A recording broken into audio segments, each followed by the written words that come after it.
Hello दोस्तों, good morning. स्वागत है एक बार फिर से आप सभी का एमजेटी एजुकेशन में। कैसे हो आप सभी लोग? कल की वीडियो नहीं बन पाई थी किसी कारणवश। आज की वीडियो में हम लोग बात करेंगे एक और दो दोनों दिनों के करंट अफेयर के महत्वपूर्ण क्वेश्चंस के बारे में। 1-2 दिसंबर दोनों कवर होगा, ठीक है। कोई क्वेश्चन स्किप नहीं होगा। एक दिन में कुछ नहीं छूटा है आपका। ये मन में भ्रम टाल दीजिए कि एक दिन नहीं पढ़े होते तो आपका एग्जाम में पूछ लिया जाता है ना। आज जिनका भी एग्जाम रहा होगा कल की वीडियो से नहीं आया होगा, ठीक है। तो इस बात के लिए संतुष्ट हो जाइए। आज दोनों दिनों का कवर कर लीजिए। चलिए, सबसे पहले हम लोग कल के करंट अफेयर की बात करते हैं, रिवीजन करेंगे। कल बोले तो इससे पहले वाला। तो इससे पहले के करंट अफेयर में हम लोगों ने पढ़ा था अंतर्राष्ट्रीय जगुआर दिवस 29 नवंबर को मनाया जाता है। इसके अलावा विश्व के सबसे बड़े भूमिगत न्यूट्रिनो रिएक्टर जूनो, इसका निर्माण कार्य पूरा किया गया चीन के द्वारा। जूनो मतलब जियांग में अंडरग्राउंड न्यूट्रिनो ऑब्जर्वेटरी। दुनिया का सबसे ज्यादा आबादी वाला शहर बन गया है इंडोनेशिया की पूर्व राजधानी जकार्ता। आप जानते हो इंडोनेशिया की नई राजधानी बनी है, कौन सी है? कमेंट बॉक्स में आप बताइए। भारत की भारत कौन से स्थान पर है एशिया पावर इंडेक्स में? तो भारत है तीसरे स्थान पर। भारत को मेजर पावर कंट्रीज की दर्जा दे दिया गया है, एक नया कैटेगरी बनाया गया है, ठीक है। सुपर पावर में भारत नहीं है, सुपर पावर में ऊपर के दो देश हैं। इसके अलावा एक क्रेटर का नाम, मंगल ग्रह के क्रेटर का नाम भारतीय वैज्ञानिक एम एस कृष्णन के नाम पर रखा गया। बीसीसीआई ने एशियन पेंट्स को 3 वर्षों के लिए टाई अप किया है, ऑफिशियल कलर पार्टनर बनाया है। शास्त्रीय नृत्य से संबंधित भरतनाट्यम शास्त्रीय नृत्य से संबंधित कुमारी कमला का निधन हो गया 91 वर्ष की उम्र में। इसके अलावा भारत के पहले प्राइवेट तौर पर विकसित कमर्शियल ऑर्बिटर रॉकेट का नाम विक्रम-1 रखा गया है। पीएम मोदी ने इसका उद्घाटन किया है। इसको स्काई रूट के द्वारा बनाया गया है। एशिया की सबसे ऊंची भगवान राम की प्रतिमा गोवा में स्थापित की गई है। पीएम मोदी ने इसका अनावरण किया है। जोखिर सिंडारो ये फिडे वर्ल्ड कप के खिताब जीतने वाले सबसे कम उम्र के खिलाड़ी बन गए हैं। ये हैं उज्बेकिस्तान के रहने वाले। ये टॉप 10 करंट अफेयर था जो आपने लास्ट दिन पढ़ा था, रिवीजन आपने किया था। अब 1 मिनट में क्विज आपने सॉल्व कर ली होगी, पीडीएफ डाउनलोड कर लिया होगा एमजेटी ऐप पर। नहीं की है, नहीं सॉल्व किया है, नहीं डाउनलोड किया है तो जाओ, एमजेटी ऐप पर अवेलेबल है, ठीक है। आज दिन में आपको ईयरली करंट अफेयर की ई बुक आ जाएगी, मिल जाएगी। आप उसे ले पाओगे इसी ऐप पर। वीडियो कोड बेस्ट ई बुक सेक्शन में जाकर ले सकते हो, या फिर व्हाट्सएप का नंबर दे दूंगा, व्हाट्सएप का नंबर नोट डाउन कर लो, यहाँ से भी आप ले सकते हो 7235939467। इस पर आपको व्हाट्सएप करना है, सिर्फ व्हाट्सएप ही लगेगा, कॉल ट्राई मत करना। व्हाट्सएप पर आपको इन्फॉर्मेशन दे दी जाएगी। ई बुक कैसे लेनी है व्हाट्सएप पर यूपीआई के माध्यम से भी ले सकते हो, जो लोग एंड्रॉयड यूजर नहीं हो वो। देखते हैं पहला क्वेश्चन। तो पहला क्वेश्चन आपके सामने है, प्रत्येक वर्ष विश्व एड्स दिवस कब मनाया जाता है? तो वर्ल्ड एड्स डे 1 दिसंबर को मनाया जाता है। एड्स के प्रति रोकथाम, इसके प्रति अवेयरनेस फैलाना, इसको फैलने से रोकने के लिए लोग जागरूक होंगे, जानकार होंगे तो वो फैलेगा नहीं। वर्ल्ड एड्स डे 1 दिसंबर को मनाया जाता है। एड्स का मतलब acquired amino deficiency syndrome. AIDS एक वायरस जनित रोग है। एड्स का एचआईवी वायरस जो होता है, एचआईवी से संक्रमण से होता है। एचआईवी मतलब ह्यूमन इम्यूनो डिफिशियंसी वायरस। तो ये एचआईवी वायरस की वजह से फैलता है, ठीक है। कई बार क्वेश्चन पूछा जाता है, एड्स किससे जनित बीमारी है? वायरस से, बैक्टीरिया से, प्रोटोजोआ से, या इनमें से कोई नहीं? तो आपको वायरस लगाना है, ठीक है ना। चलिए, अच्छा, थीम इस बार की रखी गई है overcoming disruption transforming the AIDS response, यानी बाधाओं पर काबू पाना, एड्स प्रतिक्रिया को बदलना। तो 1988 से यह दिवस मनाया जा रहा है, विश्व एड्स दिवस 1 दिसंबर को। अगला, गोवा में आयोजित हुआ 56वां भारतीय अंतर्राष्ट्रीय फिल्म महोत्सव, इसमें बेस्ट एक्टर का अवार्ड किसने जीता है? मैंने आपको पहले भी बताया था 56वां भारतीय अंतर्राष्ट्रीय फिल्म महोत्सव गोवा में हो रहा है। तो इसी में सिल्वर पिकॉक, गोल्डन पिकॉक वगैरह अवार्ड मिलते हैं, सत्यजीत रे पुरस्कार वगैरह। तो पूरा लिस्ट में दिखाऊंगा, बने रहिए वीडियो में। इसमें बेस्ट एक्टर या कहें कि silver peacock award of actor ये किसे मिला है? ये मिला है इस बार उबैमार रियोस को। कोलंबिया के ये एक्टर हैं और इनको मिला है। इंटरनेशनल, इंडिया इंटरनेशनल मतलब इसमें इंटरनेशनल वाली भी फिल्में दिखाई जाती हैं, इंडिया में आयोजन होता है, ठीक है। 56वां संस्करण है। इसमें जो सर्वश्रेष्ठ फिल्म चुनी जाती है उसे मिलता है गोल्डन पिकॉक अवार्ड सर्वश्रेष्ठ फिल्म के लिए, और जो बेस्ट एक्टर, बेस्ट एक्ट्रेस और बेस्ट डायरेक्टर होते हैं उनको सिल्वर पिकॉक अवार्ड मिलता है। तो गोल्डन पिकॉक अवार्ड मूवी को, और जो बेस्ट रहते हैं एक्टर, डायरेक्टर और एक्ट्रेस, इनको सिल्वर पिकॉक, ठीक है। बाकी एक जो all time life time achievement के लिए या कहें कि लंबा कंट्रीब्यूशन के लिए सत्यजीत रे दिया जाता है। तो चलिए, ये 20 से 28 नवंबर तक गोवा में आयोजित हुआ। हर साल गोवा में ही होता है, 56वां संस्करण है। इस बार की फोकस कंट्री रही जापान। ये इंपॉर्टेंट है लाइन, इस बार की कंट्री ऑफ फोकस जापान रहा था। बेस्ट फीचर फिल्म या कहीं गोल्डन पीकॉक अवार्ड मिला स्किन ऑफ यूथ को। याद रहेगा? नहीं याद रहेगा तो याद कर लेना, ये पूछा जरूर जाएगा। वियतनामी फिल्म है स्किन ऑफ यूथ, ये गोल्डन पीकॉक अवार्ड पाई है। सर्वश्रेष्ठ निर्देशक अवार्ड सिल्वर पीकॉक अवार्ड संतोष डावखरे ने जीता है। डावखरे ने मराठी फिल्म गोंधल के लिए इनको मिला है। Best actor silver peacock award मैंने आपको बताया उबैमार कोलंबियाई फिल्म ए पोएट के लिए मिला है। Best actress silver peacock award Zara Sofija Ostan को मिला है लिटिल ट्रबल गर्ल्स मूवी के लिए। सत्यजीत रे लाइफ टाइम अचीवमेंट पुरस्कार रजनीकांत को मिला है, ये भी याद रखना, एक लाइन में जरूर पूछा जाएगा। और नंदमुरी बालकृष्णन को मिला है भारतीय सिनेमा में विशेष योगदान के लिए। बेस्ट ओटीटी वेब सीरीज बंदिश बैंडिट्स सीजन 2। ठीक है, चलिए अगला। व्हाट्सएप चैनल भी आप ज्वाइन कीजिए। व्हाट्सएप चैनल से जुड़ेंगे अगर आप, तो जो भी नई नोटिफिकेशन होगी, नई वीडियो होगी, उसका लिंक आप तक व्हाट्सएप के माध्यम से जल्दी ही पहुंच जाएगा। तो डिस्क्रिप्शन में लिंक है, पिन कमेंट में भी मैंने व्हाट्सएप चैनल का लिंक दे दिया है, ज्वाइन कीजिए। आप हमसे आरबताई पर भी, टेलीग्राम पर भी, मतलब इनमें से किसी से भी जुड़ सकते हैं। तो आप अगर उन माध्यमों से भी जुड़े रहेंगे तो जो भी नई अपडेट होती है, कुछ मुझे बात करना होगा, बताना होता है, तो उसी पर मैं बताता हूँ। ठीक है, अगला। निम्न में से कौन विमेन प्रीमियर लीग की नीलामी में सबसे महंगी खिलाड़ी बन गई है? WPL 2026 होने वाला है, इस बार होगा चौथा संस्करण। तो चौथे संस्करण की नीलामी चल रही है, उसमें नीलामी में सबसे महंगी खिलाड़ी कौन बनी? तो वो बन गई दीप्ति शर्मा। ये वही दीप्ति शर्मा है जो विमेन ऑफ द सीरीज बनी थी। अभी जब महिलाओं ने ओडीआई वर्ल्ड कप पहली बार जीता है तो उसमें विमेन ऑफ द सीरीज ये बनी थी, विमेन ऑफ द सीरीज बनी थी, ये याद रखना, पूछा जाएगा। ठीक है, तो खैर भारतीय महिला टीम अभी इस समय बड़े विवादों में, बड़े चर्चे में चल रही है स्मृति मंधाना की शादी को लेकर। खैर यहाँ पर देखिए मोस्ट एक्सपेंसिव प्लेयर्स की लिस्ट है, कौन कौन सबसे ज़्यादा महंगा बिका है इस बार नीलामी में WPL में, विमेन प्रीमियर लीग। जैसे IPL होता है वैसे महिलाओं का WPL होता है। इस बार चौथा संस्करण है। तो 3.2 करोड़ में दीप्ति शर्मा बिकी हैं। एमेलिया केर 3 करोड़ में बिकी हैं। इनको मुंबई इंडियंस ने लिया है, इनको यूपी वॉरियर्स ने लिया है। ठीक है, यूपी वॉरियर्स ने लिया है। मुंबई इंडियंस ने 3 करोड़ में एमेलिया केर को लिया। और शिखा पांडे 2.4 करोड़ के साथ ये गई हुई हैं। कौन सी टीम है ये अभी इसका हमें दिख नहीं रहा है, ठीक है, पहचान नहीं पा रहे हैं। खैर यूपी वॉरियर्स ने right to match RTM card का उपयोग करके इनको रिटेन किया है, दोबारा से लिया हुआ है। ओके, अच्छा और क्या, और ये कि इससे पहले कहाँ आयोजन हुए तो ये बता दे रहा हूँ। देखो इससे पहले यहीं पे लिख दे रहा हूँ। पहला जब आयोजन हुआ, जब वो किसने जीता, पहला संस्करण जीता था मुंबई इंडियंस ने। मुंबई इंडियंस की कैप्टन कौन है? हरमनप्रीत कौर। ठीक है, उन्हीं की कप्तानी में भारतीय महिला टीम ने ODI वर्ल्ड कप जीता है। दूसरी बार जीता दूसरा RCB ने, ईसाला कप नामदेव, है ना। तो RCB दूसरी बार जीता था स्मृति मंधाना की कैप्टनसी में। तीसरी बार फिर मुंबई इंडियंस ने जीता, और चौथी बार इस बार का है। ठीक है, तो पिछली बार विजेता मुंबई इंडियंस थी। 9 जनवरी से 5 फरवरी 2026 तक आयोजित किया जाएगा इस बार वाला। अगला, हाल ही में किस देश में महिला हत्या को आजीवन कारावास अपराध मानने वाला ऐतिहासिक कानून पारित किया गया? तो ये पारित किया गया है अभी इटली में। इटली में प्राइम मिनिस्टर भी महिला ही है ना, जॉर्जिया मेलोनी। तो इन्होंने अभी अपने देश में महिला हत्या को आजीवन कारावास में, अगर महिलाओं की हत्या की जाती है और तो उसको आजीवन कारावास वाला अपराध माना जाएगा, और इसके लिए ऐतिहासिक कानून इन्होंने पास करा दिया है। Italian parliament unanimously votes to make femicide a crime. तो फेमिसाइड एक क्राइम होगा, महिलाओं या लड़कियों की लिंग आधारित जानबूझकर की गई हत्याओं को एक अलग श्रेणी का अपराध माना जाएगा। इटली की राजधानी रोम है, प्रधानमंत्री जॉर्जिया मेलोनी है, मुद्रा होती है यूरो। ओके, अगला देखते हैं।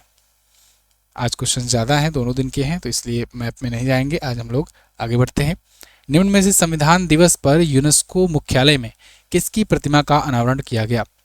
तो दोस्तों संविधान दिवस के अवसर पर यूनेस्को के हेडक्वार्टर में भारतीय संविधान के आर्किटेक्चर रहे डॉक्टर BR अम्बेडकर जी का प्रतिमा का अनावरण किया गया। इनकी प्रतिमा का अनावरण PM मोदी ने किया है। देखिए यहाँ पर लिखा है architect of the Indian constitution.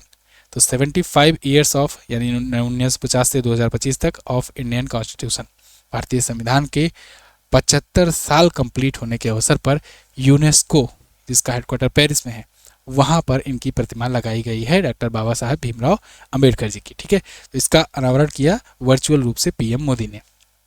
UNESCO के बारे में अगर बात करें तो United Nation Educational Scientific and Cultural Organisation, स्थापना 11 दिसंबर 1945, हेडक्वार्टर पेरिस में, महानिदेशक इसके नए बने हैं खालिद अल एनानी, इनका नाम याद रखना। यूनेस्को के द्वारा विश्व धरोहर स्थल की घोषणा की जाती है। वर्तमान में 44 विश्व धरोहर स्थल है, यानी वर्ल्ड हेरिटेज साइट है इंडिया में। 44वां कौन सा था तो आप बताओगे मराठा मिलिट्री लैंडस्केप, या हिंदी में बोले तो मराठा सैन्य परिदृश्य।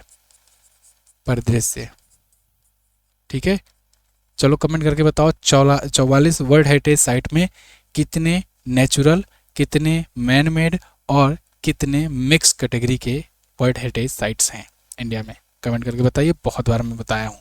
ठीक है, आज आंसर सही सही कीजिए। अगला, सितंबर की ई बुक, अक्टूबर की ई बुक, जुलाई से सितंबर, ये सब ई बुक अवेलेबल है, आप सबको पता है, सबको चाहती है ई बुक वगैरह। ईयरली ई बुक आने वाली है, सबसे बड़ा अपडेट ये है।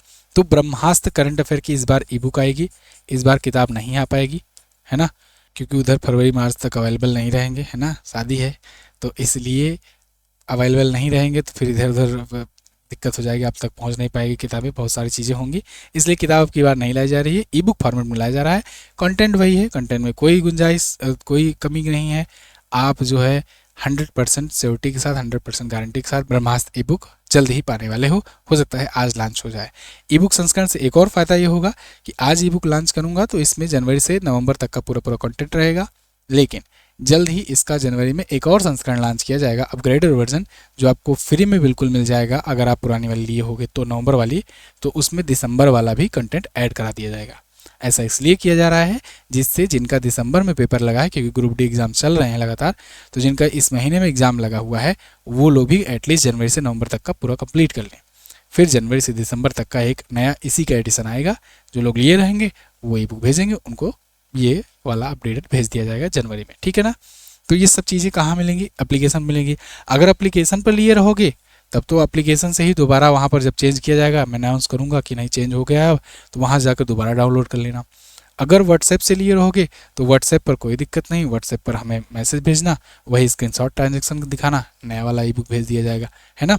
चलिए, तो फिलहाल आपको आज शाम से मिलना शुरू हो जाएगी। हाल ही में किसको इंडियन ऑफ द ईयर 2025 पुरस्कार से सम्मानित किया गया, तो इंडियन ऑफ द ईयर 2025 ये अवार्ड इस बार मिला किसे, जय शाह को। जय शाह बंदे ने भाई देखो प्रूव किया है, इसको बहुत ट्रोल किया गया इंडियन मीडिया के द्वारा, बहुत मजाक उड़ाया गया, हम भी बहुत मजाक उड़ाए कि भाई साहब जो है जय शाह अमित शाह के बेटे हैं, गृह मंत्री के बेटे हैं, लेकिन वाकई में इन्होंने जो भी काम किए हैं इंडियन क्रिकेट को, या कहें कि वर्ल्ड क्रिकेट को ट्रांसफॉर्म करने में, वो काफ़ी काबिल तारीफ़ है। उसके बाद क्रिकेट का पूरा स्ट्रक्चर ही बदल गया, जैसे महिलाओं को समान वेतन दिलाना हो, महिलाओं की मैचेस की संख्या बढ़ाना हो, सीरीज़ ज़्यादा बढ़ाना हो, ज़्यादा मात्रा में अब आप देख रहे हो महिला क्रिकेट खेली जाती है, तो इससे महिला क्रिकेट में भी काफ़ी ज़्यादा इम्प्रूवमेंट आता है। इसके अलावा WPL जो विमेंस प्रीमियर लीग है, ये भी शुरुआत इन्हीं की देन है। इसके अलावा इंडियन क्रिकेट के आर्किटेक्ट में काफ़ी ज़्यादा सुधार किया गया, जिसकी वजह से जो बाकी जो सीरीज़ होती हैं डोमेस्टिक लेवल पर, डोमेस्टिक लेवल के जो स्टेडियम्स होते हैं उनको काफ़ी बढ़ोतरी मिली, इम्प्रूवमेंट मिला। तो ये सब जो है योगदान के लिए इनको इंडियन ऑफ द ईयर का अवार्ड मिला है। अभी कहाँ पर हैं, अभी हैं ये ICC के चीफ, ICC के अध्यक्ष बने बैठे हुए हैं। इससे पहले BCCI के सचिव हुआ करते थे। ठीक है, तो खैर इंडियन ऑफ द ईयर इनको मिला है क्रिकेट प्रशासन में इनके परिवर्तनकारी योगदान के लिए। बिजनेस कैटेगरी में भारत फोर्ज के अध्यक्ष और प्रबंध निदेशक बाबा कल्याणी को मिला है। Global Indian of the year का श्रेणी में सिर्फ विजय कुमार को मिला है। यूथ आइकन की श्रेणी में दिलना और रूपा ए को मिला है। ठीक है ना, दोनों ही लेफ्टिनेंट कमांडर हैं। अगला, निम्न में से किसे international institute for democracy and electoral assistant कहें आइडिया का अध्यक्ष बनाया गया, तो आइडिया के अध्यक्ष बन गए हैं ज्ञानेश कुमार। नाम आपने जरूर सुना होगा। ये भारत के चीफ इलेक्शन कमिश्नर हैं, CEC हैं, है ना। राहुल गांधी हारते हैं तो इन्हीं पे बम फोड़ते हैं, तो चीफ इलेक्शन कमिश्नर हैं ये। इनको आइडिया का अध्यक्ष बनाया गया है, international institute for democracy and electoral assistant का अध्यक्ष बनाया गया है। इनको इस साल के लिए अध्यक्ष बनाया गया है। इस साल के लिए और भारत के लिए ऐतिहासिक उपलब्धि है कि भारत के किसी मुख्य चुनाव आयुक्त को 2000 किसी एक वर्ष के लिए international institute for democracy and electoral assistant का अध्यक्ष दिया गया है। 3 दिसंबर को स्वीडन की राजधानी स्टॉकहोम में ये एक कार्यक्रम में अपना पद ग्रहण करेंगे औपचारिक रूप से। इंटरनेशनल आइडिया एक अंतर सरकारी संगठन है। स्थापना 1995 को हुई थी। विश्व भर में जो लोकतांत्रिक संस्थाएं हैं उनकी प्रक्रियाओं को और मजबूत करने की जिम्मेदारी इनको मिलती है। तो 1 साल के लिए जिम्मेदारी मिली है ज्ञानेश कुमार जी को। ठीक है, भारत के चीफ इलेक्शन कमिश्नर है। आप जानते हो भारत में चुनाव आयोग के बारे में कहाँ कहा गया है? चुनाव आयोग के बारे में संविधान में अनुच्छेद 324 में कहा गया है कि भारत का एक चुनाव आयोग होगा। उसमें अभी वर्तमान में 3 सदस्य, पहले एक ही सदस्य हुआ करता था। अब एक मुख्य election commissioner, chief election commissioner और 2 इलेक्शन कमिश्नर होते हैं। तो ये तो चीफ इलेक्शन कमिश्नर हो गए। 2 इलेक्शन कमिश्नर कौन कौन है? वो है सुखबीर सिंह संधू और विवेक जोशी। ठीक है, तो 2 इलेक्शन कमिश्नर भी हैं। ओके, आगे बढ़ते हैं। अगला क्वेश्चन है, पीएम मोदी ने विकसित भारत सुरक्षा पर 60वां डीजीपी आईजीपी सम्मेलन की अध्यक्षता की। ये कहाँ आयोजित किया गया? तो ये आयोजित किया गया है नया रायपुर, छत्तीसगढ़ में। छत्तीसगढ़ की राजधानी है नया रायपुर। वहाँ पर पीएम मोदी ने विकसित भारत सुरक्षा पर 60वां डीजीपी आईजीपी का सम्मेलन किया आयोजित, इसकी अध्यक्षता की है। आप देख पाओगे कुछ इस प्रकार से रहा, बहुत बड़ी मीटिंग रही। तो 28 से 30 नवंबर तक ये आयोजित हुआ। इंडियन इंस्टीट्यूट ऑफ मैनेजमेंट नया रायपुर छत्तीसगढ़ के द्वारा आयोजित किया गया था, मतलब आयोजन वहाँ पर हुआ। Developing India the securing dimensions, ये थीम थी। अगला, भारत ने चक्रवाती तूफान दित्वाह से श्रीलंका में राहत बचाव के लिए कौन सा ऑपरेशन शुरू किया? देखो अभी चक्रवात आया था, साइक्लोन आया था दित्वाह। इसके बारे में हम लोगों ने पिछली वीडियो में डिस्कस किया था कि इसका नाम यमन ने दिया था। तो दित्वाह जो है इसके लिए, इससे काफ़ी ज़्यादा नुकसान हुआ श्रीलंका को।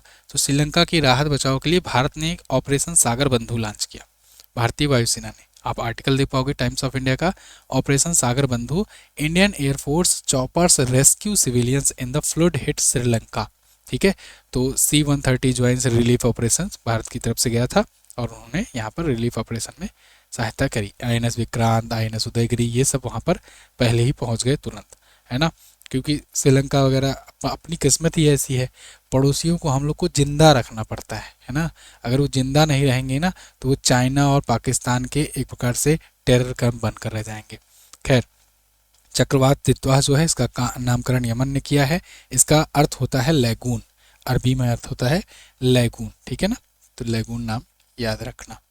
चलिए, तो विदेश मंत्री एस जयशंकर ने इसकी घोषणा की हुई है। अगला क्वेश्चन, नई दिल्ली में आयोजित हुए 44वें भारत अंतर्राष्ट्रीय व्यापार मेले में पार्टनर स्टेट में स्वर्ण पुरस्कार किसने जीता? तो नई दिल्ली में भी 44वां भारत अंतर्राष्ट्रीय व्यापार मेला हुआ। ये भी बहुत बड़ा मेला था। इसमें बहुत सारी कैटेगरी में अवार्ड दिए गए।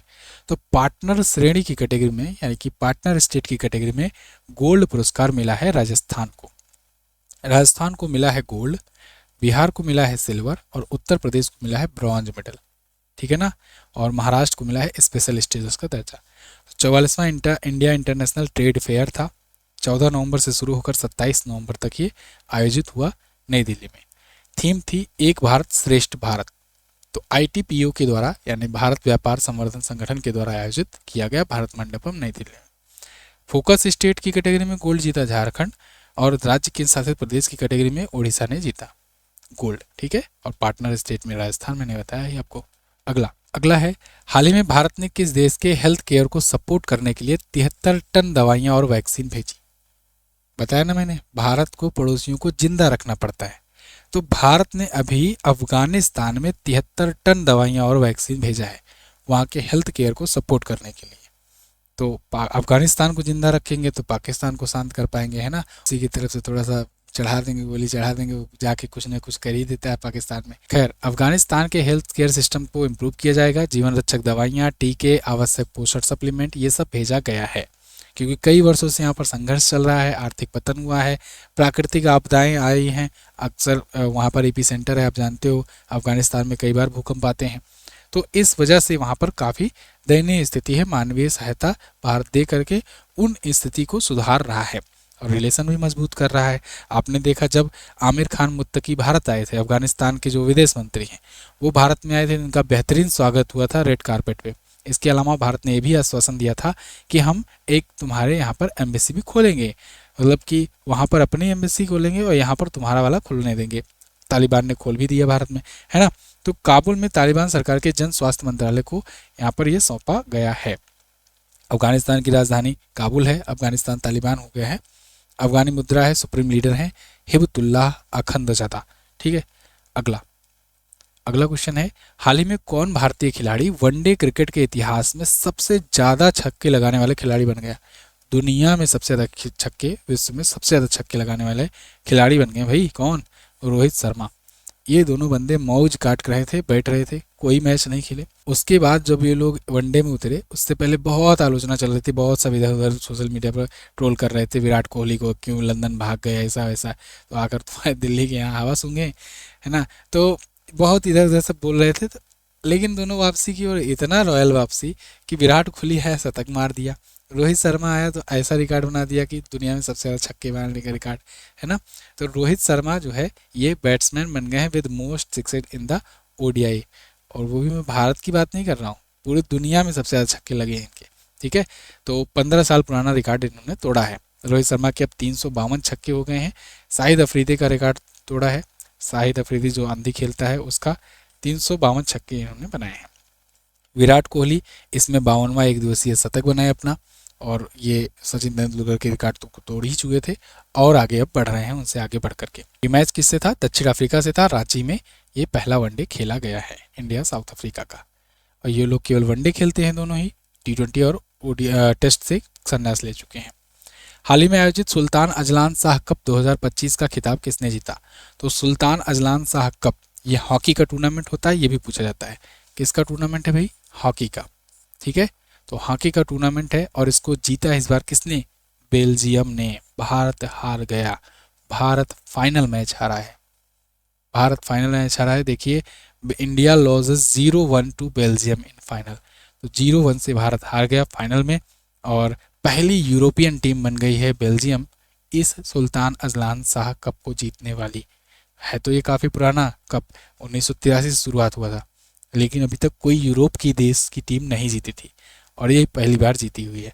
22 से 30 नवंबर तक मलेशिया में आयोजित हुआ था और एक वार्षिक हॉकी का टूर्नामेंट होता है। भारत उपविजेता रहा, बेल्जियम रहा विजेता। अगला, किस देश के ऑलराउंडर क्रिकेटर आंद्रे रसेल ने आईपीएल से संन्यास लिया? आंद्रे रसेल आप जानते हो वेस्ट इंडीज के खिलाड़ी थे, रसल मसल, है ना। तो केकेआर की टीम ने इस बार इनको नहीं लिया, तो जब कोई टीम ने ऑक्शन में लिया ही नहीं, बिके ही नहीं, तो फिर उन्होंने कहा अब हम संन्यास ले लेते हैं। तो खैर ये संन्यास ले लिए हैं आईपीएल से, यानी इंडियन प्रीमियर लीग से। बाकी वहाँ टीम से तो ये पहले ही संन्यास ले लिए थे। 13 संस्करण तक ये खेले हैं आईपीएल में और सबसे ज़्यादातर समय कोलकाता नाइट राइडर्स के साथ ये बिताए हैं। खैर अब ये 2026 में नहीं नजर आएंगे।